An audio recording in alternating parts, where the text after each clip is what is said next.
This book is just basically explaining to you how to build your own dungeon.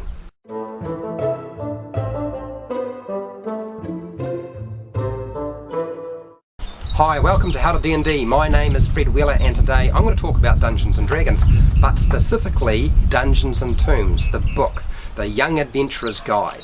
I've read the book, I'm going to review it.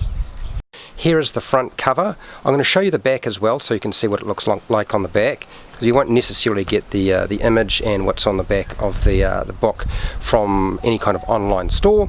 I've read the entire book from the front to the back. I was really impressed. There are some issues with this book, but I'm going to go through those and explain them as I go.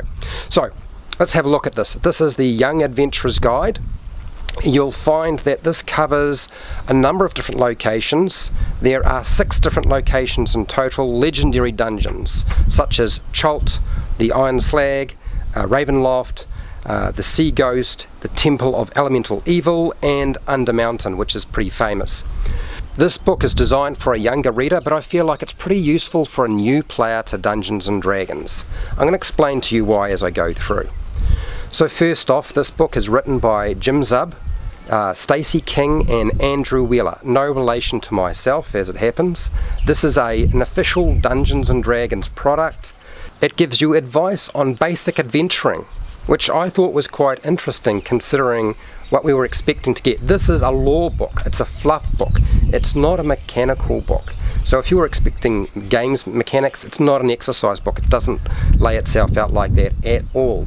This is written for potential players of a character or for a dungeon master. It's set up in a particular way in which you basically get a dungeon overview, background lore on that dungeon, important locations or places, key regions, and then of course it's going to go through things like a spotlight on a specific encounter or a specific area in detail, and then it gives you an encounter and some critical choices that you have to make. So let's have a look and see what we get out of this.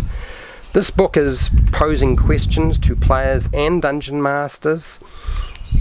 You don't always get an answer to those questions. Rather, you are expected to try and figure them out.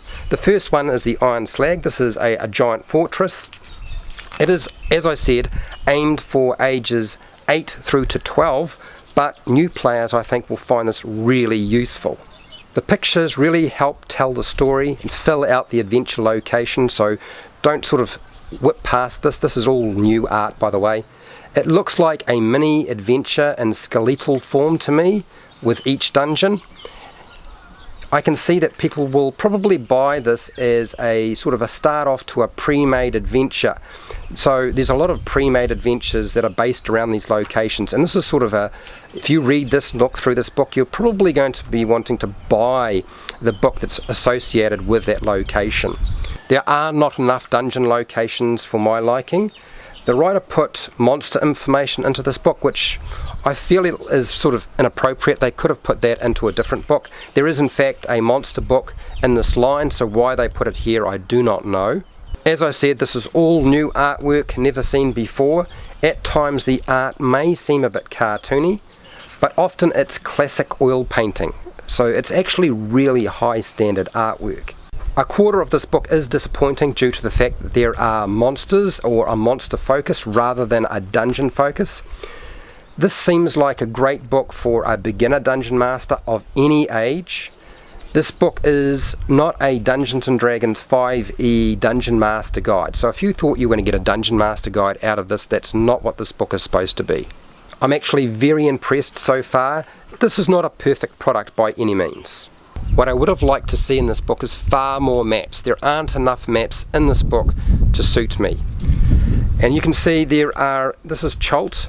You can see the artwork. It starts off, as I said, with a brief overlay or overview, important locations it discusses, and then you get sort of like a spotlight location that it talks about with plenty of artwork to sort of feed you, and then you get an actual encounter. Now these encounters are not necessarily a combat encounter. They may be just an encounter that require you to make a decision. We have Undermountain, really famous dungeon location if you're not aware. Gives you an overview basically of who made Undermountain.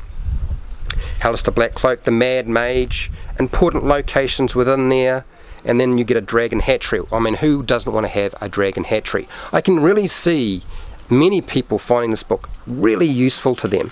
Then we get an encounter where you have to bargain with Blackcloak, which I think is a fabulous idea, and if you were running something like Dungeon of the Mad Mage, this is actually sort of giving you a whole bunch of other ideas already pre-written.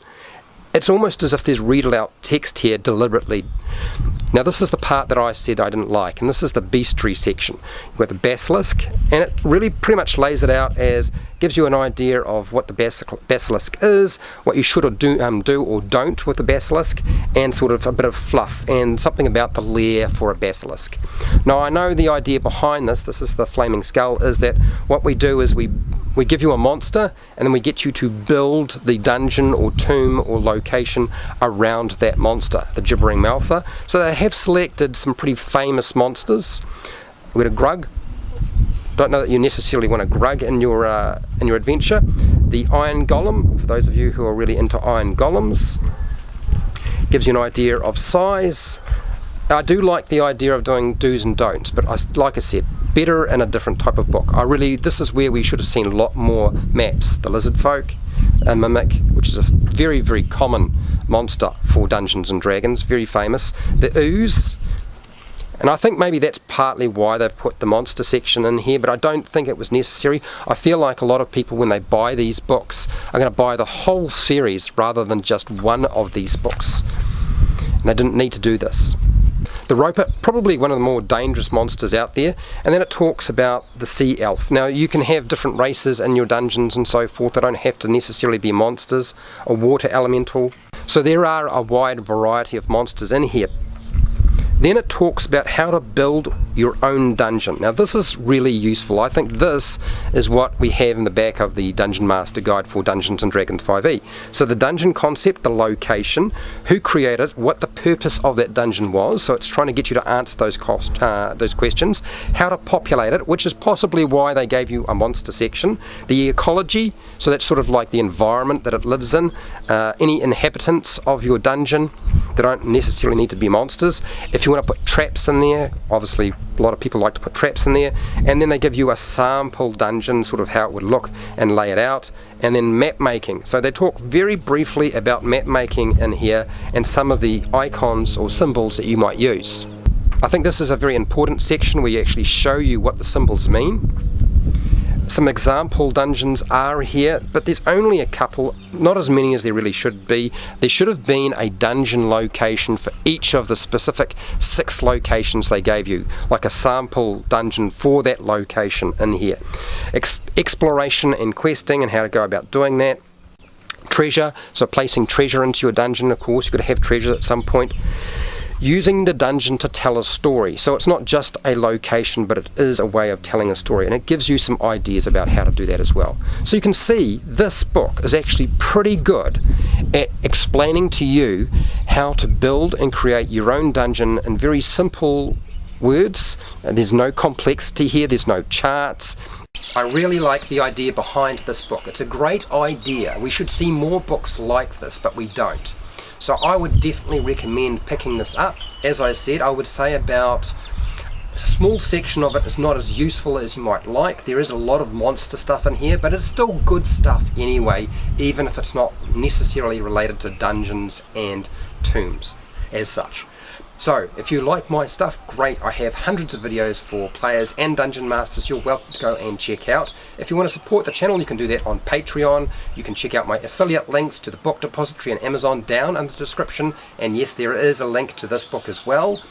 You can also support me on the merchandise shelf down below underneath my videos, or just watch my videos, that's fine. Make sure to share, like and subscribe, hit the bell button to be notified when I go live and when I publish new videos, and hey, till next time, keep rolling those 20s.